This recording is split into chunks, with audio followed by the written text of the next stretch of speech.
Hey guys, I'm outside today for our inquiry video. We have been studying seeds and plants and organisms as we dive into this unit of inquiry on sharing the planet. And I really want to move on to this week to different types of organisms that we share the planet with. So we have talked in some of our reading comprehension lessons about worms and bats and spiders and all types of interesting organisms that we share the planet with. This week I kind of want to build a terrarium, which is a combination. It's a place where we can have both the plants that we share the planet with and possibly, if it's okay with our parents, maybe even an organism that we share the planet with. So today we're going to talk about a terrarium. Now you may have heard of an aquarium, and an aquarium, aqua meaning water, is a small place where fish can live, but a terrarium, terra meaning earth, is a small place where other types of animals can possibly live. Now, even if your parents are not okay with you having something living in your house that's not a pet, you can still build a terrarium with me today. So the first thing I want to talk about is where I found some of the things that I'm going to be working with. I just went out in my backyard and I found some moss, and this is what moss looks like. It's really kind of short and fuzzy. There was some corn in my way because we feed deer in our yard. Short and fuzzy, so I dug some of that moss up. It grows in shade usually. This is a great thing to do. Watch with your parents and go and find some of this in a park or your backyard. So I collected some moss. And then I found a little tiny pine tree seedling. I found this at the base of a pine tree. It's itty bitty. I took my little shovel. You could take a spoon if that was okay with your parents. And I made sure I dug way up underneath it to make sure that its roots were still intact, because I don't want it to die. I want it to live somewhere else. I want it to live in my terrarium. So see, I have the roots there. So I collected a tree seedling from a pine tree and some moss. Now, if you have been able to collect these things around your house, what I'd like you to do next is compare and contrast them. And I know that's something else that we've been doing in reading comprehension. I want you to look at the pine tree seedling. If you don't have these around your house or weren't able to find one, I'll give you a very close-up look at this guy. You could also Google pine tree seedling to find images of it. And then this is moss. I want you to think about how moss and pine tree seedlings are the same and how moss and pine tree seedlings are different. The first thing I notice is that they're both green and they're both plants. And then something I notice is this long stem that I see on the pine tree seedling that will one day be a trunk. I don't see anything like that over here. I also don't see leaves. Leaves are something I think of often when I think of plants, and I don't see leaves on either one of these, which is actually something that they have in common. Okay, so take a minute on your slide or on a piece of paper and do a Venn diagram comparing and contrasting our tree seedlings to our moss. And then we're going to move on to the next step. The next thing I want to show you is the type of container that you can use for your... We're now going to talk about the type of container you can build your terrarium in. So I try to select things that I thought you might have, especially in Tuscaloosa where they're not picking up recycling anymore. I dug through my recycling bins and found some things that would work very nicely. If we were in the classroom, this is what our terrariums would look like. They're just clear plastic tubs, and then they have lids with holes in the top so that the oxygen can get in. The holes are not very big though. Some other things that you can use if you, of course, you don't have a terrarium at your house. This is our trail mix container. I threw the lid away when I recycled So I might be able to use a piece of wax paper and a rubber band over this to create a lid with holes in it. Also a glass jar. This is our dill pickle jar that I rinsed out because it smelled like dill pickles. I don't think anything would like to live in that. This is a great thing to build a terrarium in, and you can scratch off the label so that you can see clearly through it. You really do want it to be clear so you can see what's going on inside there. A grape juice bottle. Now if you use a big bottle like this, you have to be able to get into it. So I took this Sprite bottle. This is something an adult has to do.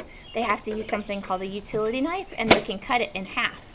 That way you have somewhere to put your terrarium, and you could use this as a lid,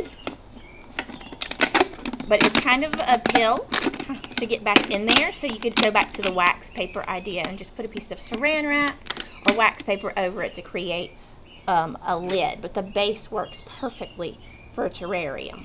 Okay, so all of those will work perfectly. And this is something else I thought that almost looked exactly like what we had in our classroom is the strawberry container that we got from the grocery store. It does have holes in the bottom, so again I would say aluminum foil or wax paper on the bottom. That would prevent the soil that I'm going to put in here in a moment from falling out. So surely if you go look around your house, you can find something to create a terrarium inside. Please do not go and take something from the fridge that has food in it and dump it out there. That is not a good choice. Okay, we're to the final stage of creating our terrarium. We have our moss and we have our tree seedling that we've gone to look for at the park or at our home. And now we have a container that's clear, does not have holes in the bottom, but we have a way of creating a cover with holes in it. And now we need just a few more things. These things are slippery, apparently. These things are things you should really have around your house already, and especially if you've been planting with me every week. So the first thing is just little rocks. Rocks help with drainage when you're planting something like this. If you have a gardener in your home, they already know that rocks are great to have around. So we're going to put some rocks in there. Those came from up near the street by my driveway. And then you need some soil. And again, this is something you can dig out of your yard. And you want to go for the darker the better, or else I have a bag of potting soil here that I had found in my garage. I'm going to do a little layer of soil, and I'm also going to add something called leaf litter. I just went out to where we dump the grass when we mow the grass, and I picked up some leaves and some twigs and some natural things that I found out in the yard. I'm going to add those leaves and twigs, that leaf litter, just a little bit to create a more interesting space inside my terrarium. And then I'm going to add a little bit more soil. I feel like I'm making a cake. Probably not quite as delicious though. But really important. This is a place where something's going to live. Now I want to create a little bit of a hill at one side of my terrarium. I don't want to fill it up too high because I do want to put a lid on here. And my little pine tree seedling is kind of tall. So I want to take my pine tree seedling, and you can take a little spoon if you don't want to get your fingers all dirty. And I'm just going to put this little guy, I'm going to bury his roots in here, and I'm going to press the soil around so that he can kind of stand up on his own. There he is. He's got a brand new home. And now I want to take my moss, create a little patch right in front of my tree seedling. I'm going to put my moss in there. I'm going to cover that up. Moss doesn't really have any roots the way a tree seedling does. That's another way that they're different. So it doesn't have to be buried so deeply. Now, I made sure that they're buried in soil and they're in a clear container. I'm going to put them somewhere where they can get a little bit of sun. And now I need to spray them down with some water. This is just an old spray bottle that we used. It used to have a cleaner in it, and I rinsed it out really good and put water in it. So now I can spray water on my plants. little bit every day. I can cover them with my lid, and I can observe what happens inside. I want to make sure that I don't put too much water in, because then I'll kind of drown everything in there and make it squishy, and the plants will not like that at all. I just want to keep it moist in there. Alright? Okay, let me show you one more idea before I go. Okay, the last thing is you can add pretty much anything you like, as long as it is safe for the organisms that will be living inside. Right now we have a pine tree seedling and moss. So you can add sticks inside of your terrarium. You can add rocks inside of your terrarium. Some of us may have little things from dolls or action figures. If they're nice and clean, we can kind of add those into our terrarium to kind of give it a little personality. Some of us really like to create stories and neat space, a little bit of art thrown into your terrarium. And next week, we're going to talk about how we can add some living things into this terrarium that are not plants. So I want you to think about what types of things might be able to live in here for a day or two, if it's okay with your parents. Because if we were in our classroom, that is exactly what we would be doing next. Alright guys, I hope you have a great time designing your terrariums this week, and I'll see you soon. Bye!